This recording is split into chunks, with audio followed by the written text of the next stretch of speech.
It's Shark Week, and we got action, baby. The Chiefs and Ravens on Thursday. The Eagles and Packers down to Brazil. They can't even leave their hotel rooms. You can't even tweet in Brazil. We're not going to know what's going on in Brazil unless we watch it on Peacock. But then we got the Niners and Jets, and you know what, Baldy? We got the full squad back together. We know about Brandon Aiyuk, and I loved your breakdown from the Super Bowl. Brandon Aiyuk doesn't get double teamed. Well, it looked like it from your film that you put out there on Baldy's breakdowns on your Twitter account at Baldy NFL. And now Big Trent's back from East Texas. He got on a private jet last night. I don't know if you saw the big old mastiff dog, but it doesn't surprise he's got this big old dog, all black, and he's ready to roll. The Niners are back together, Baldy. It's a good thing. It is a good thing, and it's good for the league because I always think you need teams that everybody's gunning for. And 49ers, I mean, listen to, Schraig's talk right there, leading into me. But it is like they got a big bullseye on their back. Kyle understands, they're all in. John Lynch, Jed, Kyle, they're all in. I never really had – I knew Trent would be back. I had some doubts about Brandon. But, this is – they're loading up. They're loading up to make another run. And this is what you should do. You got a quarterback on a rookie contract. You got to load up. You got to be all in. You can't leave guys at home. You got to put them all on there. You get an extra day this week with Trent, because of the game Monday night. It's going to seem like forever to get there. Once we start playing games on Thursday, Friday, Sunday, by the time you get to Monday night, there's only one game on Monday night. Everybody's watching. Everybody wants to see both these teams. They both, Kyle has been to the championship game 3 times. He's been to the Super Bowl twice. We know what the record is with the 49ers. They are a great roster, but not all great rosters win Super Bowls, and that's what this challenge is all about. Baldy, I think what they've built is pretty unique in the era of player movement, player empowerment. Just the finances exploding to what they are. For them to keep Purdy, CMC, Aiyuk, Debo, and Kittle with Big Trent all together on one side of the ball, this is going to be year 3, essentially, with all those guys. It feels very rare in this particular era that we're in. Am I off on that? You know what? It's interesting. No, you're not off, Joe, at all. In fact, free agency started, a full-blown free agency started in 1993. And this feels like a roster from pre-1993. It used to be, when I was playing with the Cowboys in the 80s, I knew exactly who the Cowboys, I knew our roster every year, except for a couple rookies. I knew the Washington Redskins at that time, the Giants. We all knew, okay, there's LT, there's Pepper Johnson. We knew that, there's, Dave Butts in Washington, whatever, Charles Manley. We knew everybody's roster. I feel like anybody that's playing the 49ers, the Rams, Seattle, in the division, they know exactly who the 49ers are. And everybody watching Monday night knows who their roster is. They know Trent's over there. They know that they've got some of the highest paid players at positions. And they know those players are personified great players. They prove it year in, year out. It is rare. It's very rare that they can keep that many great players on a roster. Brian Baldinger here on the Morning Roast, courtesy of the River Islands Guest Line. All guests on 95.7 The Game appear on the River Islands Guest Line. Isn't it time for you to discover the islands, River Islands in Lathrop? All right, so who are the Jets, Baldy? We're just breaking down the Jets here. We don't know what Aaron Rodgers is going to look like. We do love Breece Hall. We love Garrett Wilson. Mike Williams is back from the Chargers, of course. Now with the New York Jets, he's one of the best deep ball threats in this game, but he's never healthy. So who are the Jets, Baldy? Who are the New York Jets? What team are we going to see on Monday night? Well, nobody better take Aaron Rodgers lightly because he played 4 plays last year. He's approaching 40. Nobody better do that. I've seen that team practice last year and this year as much as anybody out there. That guy, when you go out to watch him in practice, he doesn't look 40. His arm doesn't look like that. I saw Brett Favre late in his career, and the arm fell off. I saw Peyton Manning's arm fall off. That's not the case. And I don't know if there's a smarter player or coach than Aaron Rodgers in his business. You better take – Breece Hall might push Christian McCaffrey for leading the league in rushing, yards, the whole thing this year. He has that kind of ability. The offense line is as good as it's been since, in over 10 years, okay? It's the best it's been. And they've got depth. So this is a talented offense, but defensively, they've got great players at every position. Their 2 linebackers are as good as what, when we saw San Francisco last year and what they have off the ball inside linebacker. They can rival what Fred and Dre were like with what they have. And this secondary has never played with the lead, where the guys might get a chance to start. DJ Reed, who was former 49er, drafted by the 49ers, Sauce. Like, they've got everything in place to be a great defense. I think this is a very, very talented team. I picked them to win the AFC. Wow. So, and win the AFC East. I'm sorry, Joe. But win the AFC East, I picked them. Like, I think this is going to be a very good team. Wow. I mean, how do the Niners even prepare for this offense? Like, I went back last night, I'm thinking, like, all right, I'm going to watch some preseason games. But, like, nobody's playing in the preseason, and Aaron hasn't played in, like, 2 years. And I know Nathaniel Hackett and him have some kind of connection. So how are the Niners defensively preparing for this particular offense when there isn't a lot of footage and, like, tape to draw from? Joe, it always starts with the basics. You got to stop the run. You got to stack and shed. You got to get off blocks. You can't let Breece Hall make these cuts into open daylight, just the way you can't do that to McCaffrey. That's where it always starts. It always starts with the fundamentals, playing with low pad level, being able to stack, shed, all right, being able to get off blocks. It starts with the basics. And so that's what I'm sure that, Coach Sorensen and that staff is doing on San Francisco right now. Like, that's where it starts. Aaron, look, he's going to have his quick sets. He's going to get you in your hockey shifts. If he sees 12 guys on the field, you're changing your defensive line on the 5th play of a drive. He's going to try and get a quick one on you.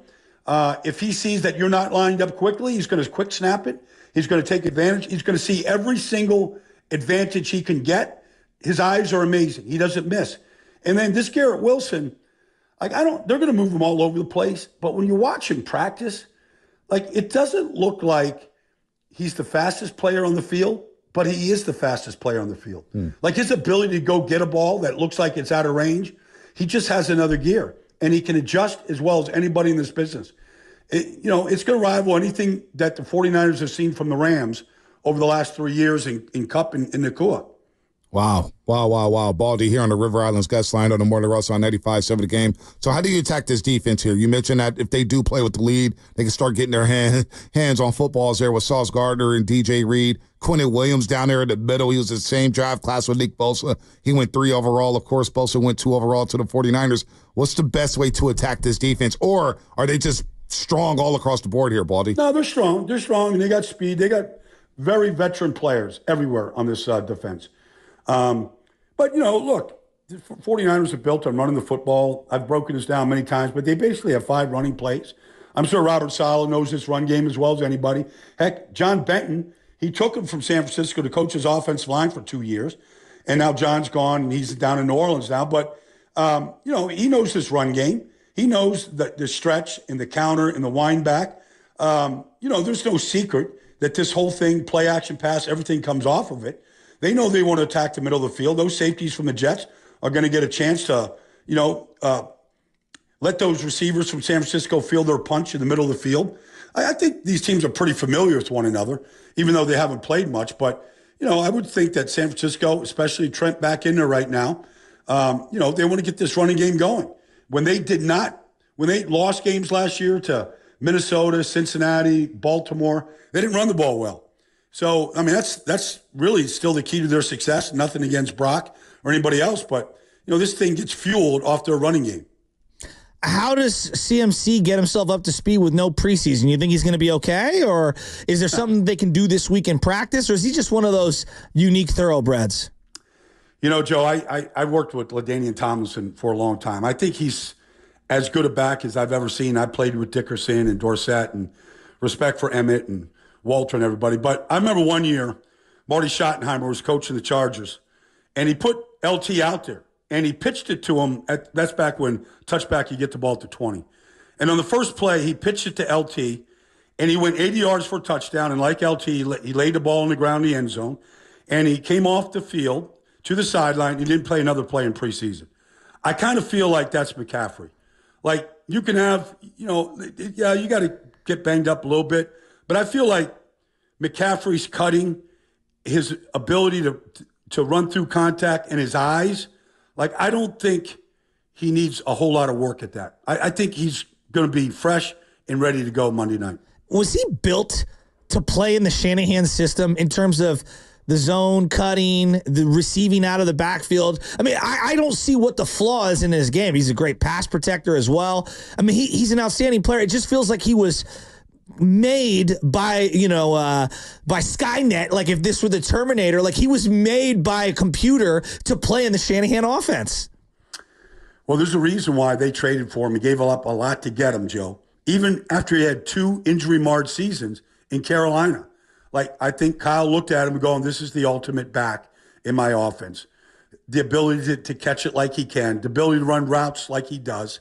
The ability to hit home runs when he gets to the open field like he has done. Like, it's been an amazing run. I mean, he came out of a draft and running backs. Like, Aaron Jones is still there and, but a lot of these guys are done, and he's still going.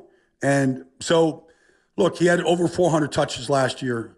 I don't know how many guys can survive that. LaDainian Tomlinson had 8 straight seasons of 400-plus touches. Nobody will ever do that again. 8? But that's the challenge. And you watch him work out and train. Outside of that week for the wedding and whatever honeymoon he had, all he does is build his body up to prepare for the season. I think people forget how good LaDainian Tomlinson was. 8 just absurd. Straight 400? I couldn't believe that. Absurd numbers, man. He was so good for so long.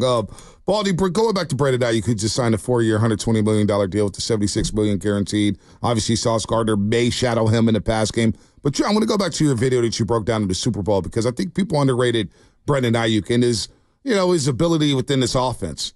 One-on-one coverage seems like he always gets open. He run blocks. Teams bracket him. I think a lot of people were confused saying, well, I don't know if he gets doubled or whatnot. What makes Brandon Aiyuk the player that he is and why he's worth the money that he is? Well, I think, first of all, Steve Spagnuolo in that Super Bowl is like, okay, here's the 49ers' number one option. On almost every formation it's set. They made sure that they were giving him extra attention. And it opened things up for Juwan. It opened things up, for, Debo to have some catches and for Kittle. They were determined because if you just think about, the 49ers championship game against Detroit, he was the spark to the whole comeback, down 17 points in the third quarter, making a circus catch down the field. Kansas City said, if somebody's going to beat us and we're going to get beat, it's not going to be Aiyuk. And when he get one-on-ones against, Justin Reed or whoever, he won because he's a great route runner. And I showed you that final play there in the end zone. And, there's a great corner, L'Jarius Sneed, on all fours, crabbing, trying to stay on his feet. The good coordinators in this league know how to give receivers attention to make sure that they're squeezed, bracketed, underneath, over the top, no matter where they go. And so that's how the offense works. He's their number one guy, and that's why they had to get the deal done. Who are you most excited to see on the 49ers this year? One of the established players, maybe an up-and-comer? Who's the guy that you're looking at and you're like, man, I wonder what he's going to do this year? Well, I think Jair Brown, Tig, is going to be a great player. That guy was a ball machine at Penn State. I've talked to the head coach there in Penn State about him. He got a chance to play with Ofanga's injury. They let Jimmy Ward go because I feel like they think they got themselves a great safety to go for a long time. I think that's one guy that I'm really excited about. I'm very excited about Dominic Pooney. I knew you were going to say that. I think you need dominant run blockers up front in this system, especially we know what Trent can do. The more just earth movers you have up front, the easier things get for this whole offense. And I think this kid, I understand there was injuries to other guys at that position as he got a chance, but he took advantage of the chance. He might have growing pains against if Quinnen goes over there on Monday night a little bit because he's an elite player, but he looks like he's ready to handle his business up front.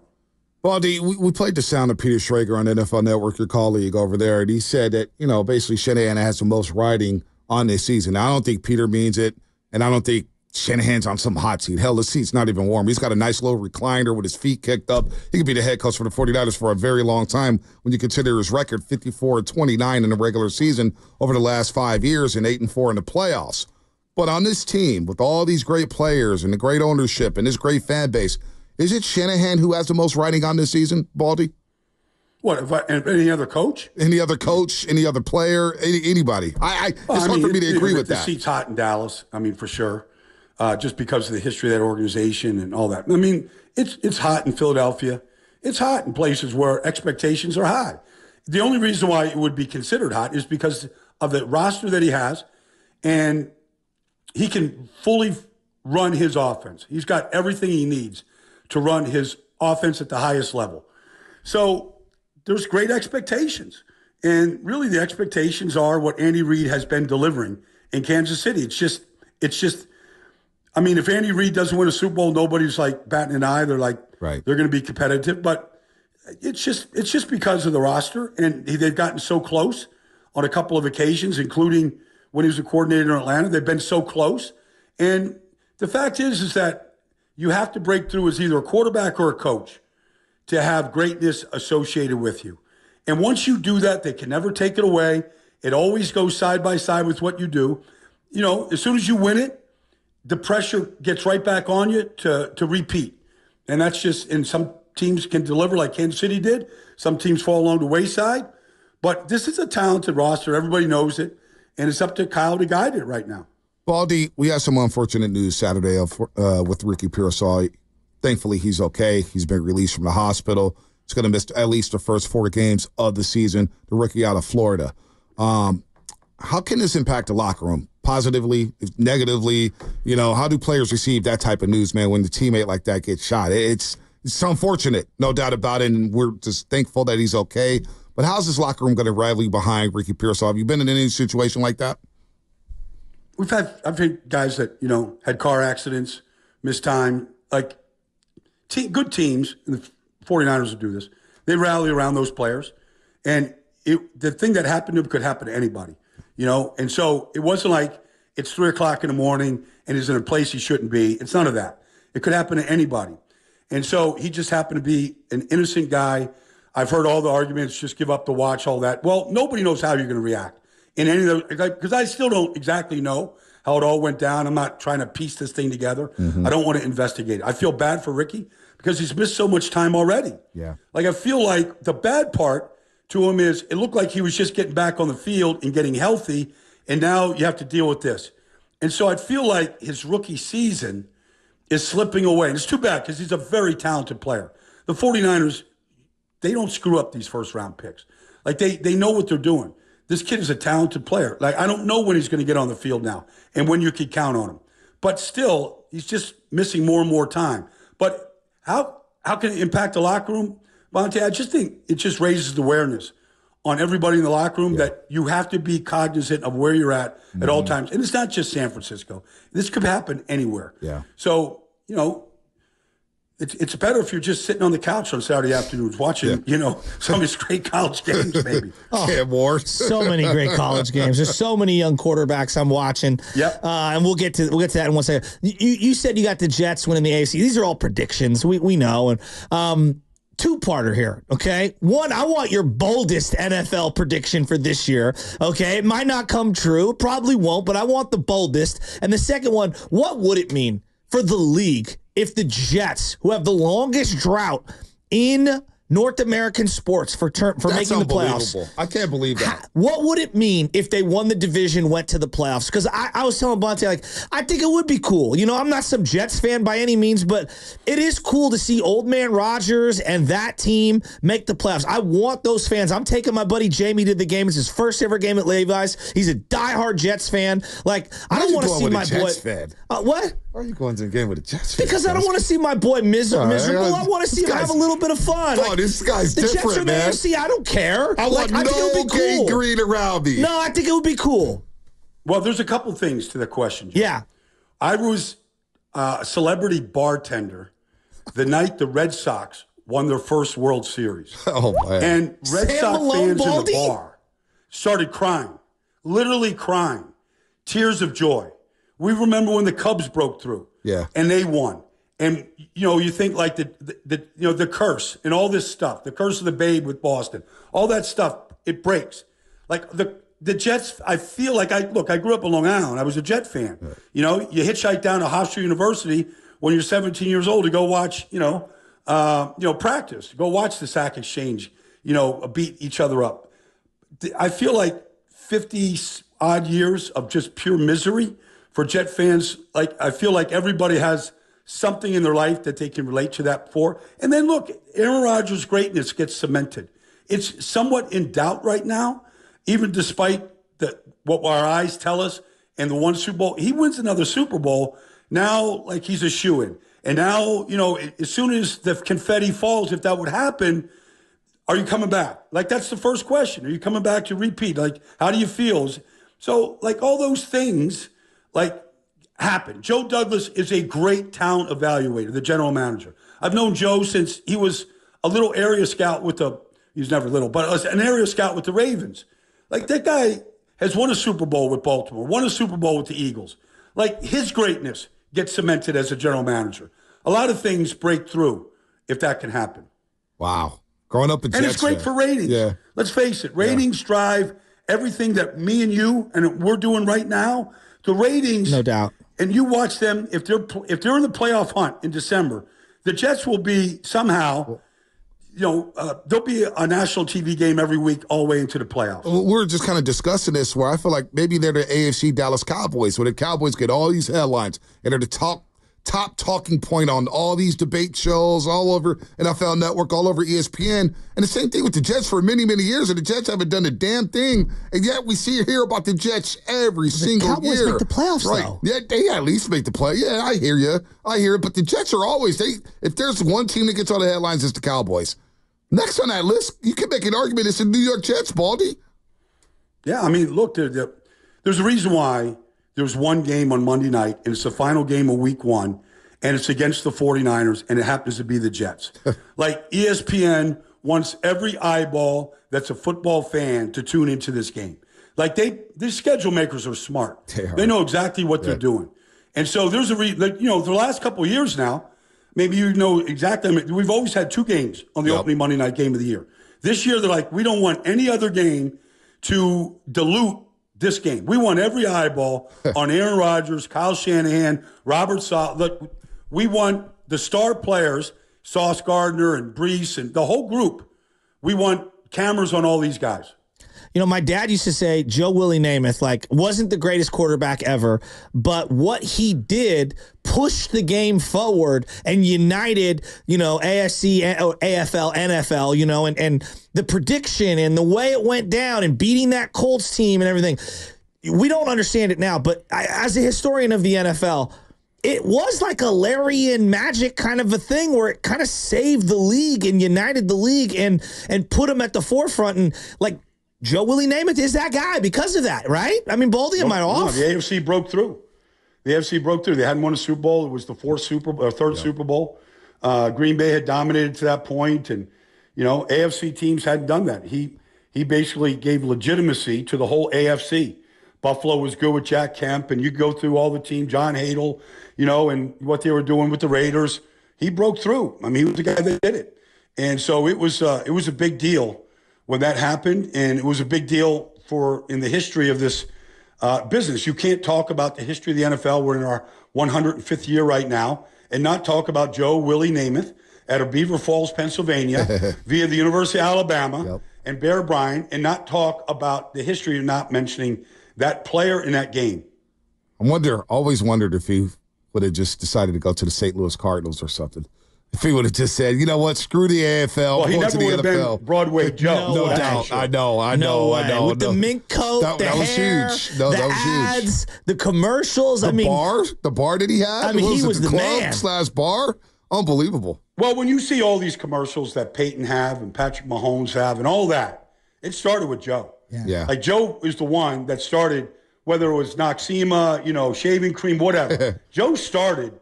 He was the original, to me. Now, I didn't know many of the guys before, but he was the original pitch man. We saw him on all those commercials back in the day. And, the cameos and the things with Farrah Fawcett and all those things were, that stuff is like folklore, but it's real. No doubt. When you flying out to Brazil, Baldy? Let's see. I'm flying out in 8 hours right now on tape. Yeah. One of these hours, the next 8 hours, I'll start to pack. Eagles, Packers. A lot of hype on the Packers. I know we got to run here, but we're watching them because the Packers are ascending with Jordan Love and the big fat contract. Then you got Philadelphia on the other side that add Saquon Barkley. And I was just in Philadelphia. And Eagle fans are telling me, oh, man, we're worried about the Niners. I'm telling them, well, I'm worried about you guys. You guys have Saquon Barkley. I feel like there's a sleeping giant in the league this year. It could be those Philadelphia Eagles. Well, I mean, they probably are only because of the way they finished. And this is a team that started off 8-0 2 years ago, started off 10-0 last year, was in the Super Bowl, been in the playoffs every year under Nick Sirianni. And I think they severely upgraded the coordinators and the talent. Howie Roseman's done a phenomenal job in Philadelphia. It's a very talented roster. It's up to, Jalen Hurts to make this thing start humming the way we see Brock Purdy doing it in San Francisco. I can't wait, Baldy. Safe travels out there to Brazil. We'll be following your work. We'll talk to you next Tuesday after the Niners take on the New York Jets, man. Football, it's back. It was back last week with all the great college games, but now we get the big boys in the saddle. The NFL is back, baby. All right, Sam. See you guys. See ya. See you, Baldy. Love you, bud. I thought we were going to go straight to the injury report right there. My bad.